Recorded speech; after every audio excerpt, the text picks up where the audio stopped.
segala kenikmatan dan anugerah hanyalah amanah dan titipan yang ketika tiba masanya akan dimintai pertanggung. Karena itu makanya jangan keblinger bila dirimu pintar, jangan terlena bila dirimu kaya, jangan jumawa bila dirimu berkuasa.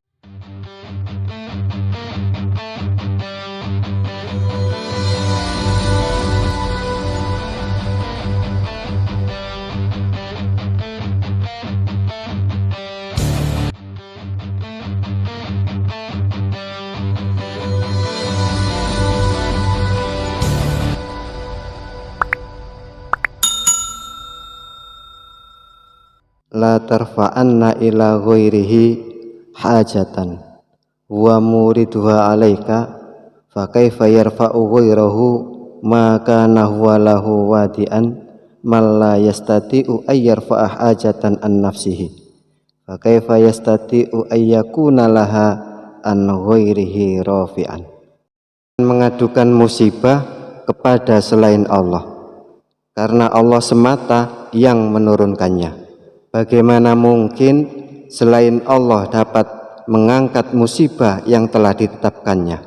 Bagaimana mungkin orang yang tidak bisa mengangkat musibah dari dirinya sendiri bisa mengangkat musibah dari orang lain? Jadi kalau kemarin para salik diingatkan agar menggantungkan permohonan pada segala himmah, yaitu tekad atau keinginan yang luhur yang dimiliki dalam diri manusia, di mana himmah itu ada dua, jadi terbagi menjadi dua. Ada himmah aliyah, yaitu tekad yang tinggi, dan ada juga dunuwul himmah, tekad yang rendah. Permohonan himmah dan segala pemenuhan hajat, maka para salik diingatkan untuk menggantungkan semua itu hanya kepada Allah Subhanahu wa Ta'ala. Oleh karena itu, gantungkanlah semua itu hanya kepada Allah Subhanahu wa Ta'ala, jangan selain Dia. Adapun dalam pasal kali ini, para salik atau murid diingatkan agar dalam segala musibah yang menimpa, para salik atau murid harus hanya memohon perlindungan kepada Allah Subhanahu wa Ta'ala, bukan pada selain Dia. Kalau yang kemarin itu menggantungkan hajat, yang sekarang yaitu memohon perlindungan dalam segala musibah. Karena pada hakikatnya yang menurunkan segala musibah, baik berupa kekurangan, kefakiran, kemiskinan, segala bala bencana, baik gempa bumi, badai dan angin tofan, tsunami, gunung berapi, dan segala malapetaka lainnya, itu adalah dari Allah Subhanahu wa Ta'ala. Sebagaimana firman-Nya, A'udzubillahi minasyaitonirrajim, ma asaba min musibatin illa biidznillah wa may yu'minu billahi yahdi qalbahu wallahu bikulli syai'in alim. Surat At-Taghabun ayat 11. Tak ada suatu musibah yang menimpa seseorang kecuali atas izin Allah, dan barang siapa yang beriman kepada Allah, niscaya dia akan memberi petunjuk pada hatinya, dan Allah Maha mengetahui segala sesuatu. Jadi segala musibah yang menimpa berupa apapun jua, baik itu angin topan, gempa bumi atau tsunami, semua itu yang mendatangkan adalah Allah Subhanahu wa Ta'ala. Semua yang terjadi itu atas izin Allah Subhanahu wa Ta'ala.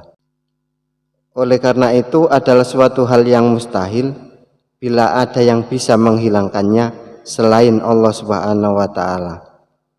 Karena semua itu pasti tidak akan bisa menghilangkan kecuali hanya Allah Subhanahu wa Ta'ala.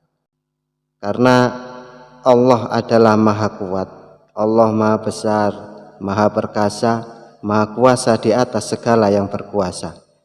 Dia maha, segala maha. Tak ada satupun yang bisa dibandingkan dengan dia.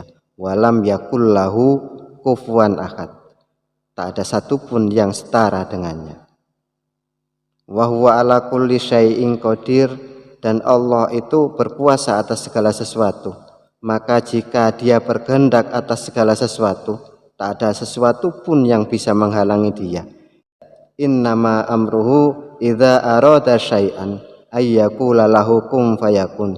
Apabila Allah Subhanahu wa taala telah menghendaki sesuatu, maka ketika Allah berkata kun, jadilah, maka fayakun, maka jadilah dia.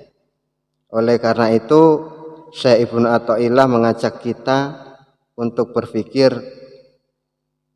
dengan mengajukan beberapa pertanyaan, yaitu fa kaifa yarfa'u ghairahu ma kana huwa lahu wadi'an man la yastati'u ay yarfa'ah ajatan an nafsihi fa kaifa yastati'u ay yakuna laha an ghairihi rafi'an.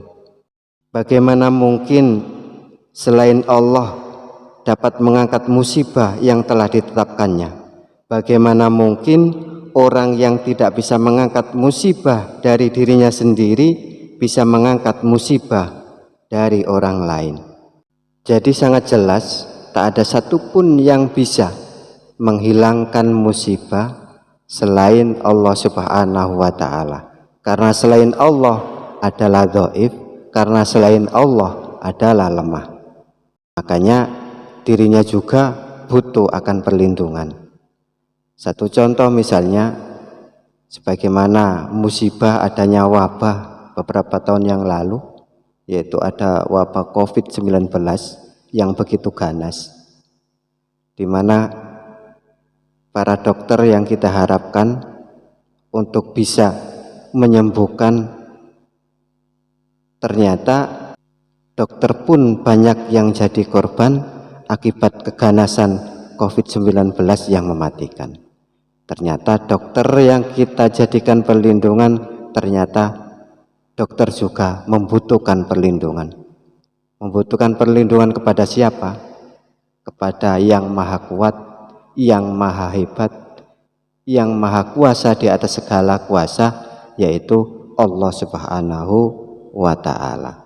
Hanya berlindung kepada Allah Subhanahu wa ta'ala itulah kita mendapatkan jaminan perlindungan yang mutlak. Hanya Allah lah yang bisa melindungi kita dari segala mara bahaya. Oleh karena itu, makanya bila ada orang yang berlindung selain kepada Tuhan, apalagi pada dirinya sendiri yang merasa hebat, maka orang seperti ini disebut oleh Imam Asy-Syarqawi adalah mingkillatil akli, orang yang sedikit akal, orang yang sempit pikiran, sempit wawasan, sehingga tak bisa lagi untuk berpikir. Makanya kalau ada orang yang merasa hebat, merasa paling pandai, itu menunjukkan bahwa dirinya hakikatnya adalah orang yang paling bodoh. Karena dia sempit akalnya, sempit wawasannya, perlu dibina mindsetnya, perlu dibina pola pikirnya. Sehingga dirinya akan sadar betapa lemahnya dirinya. Segala yang ada padanya adalah min fadli Rabbi, anugerah dari Allah Subhanahu wa ta'ala. Segala kenikmatan dan anugerah hanyalah amanah dan titipan yang ketika tiba masanya akan dimintai pertanggungjawaban. Oleh karena itu makanya jangan keblinger bila dirimu pintar, jangan terlena bila dirimu kaya, jangan jumawa bila dirimu berkuasa.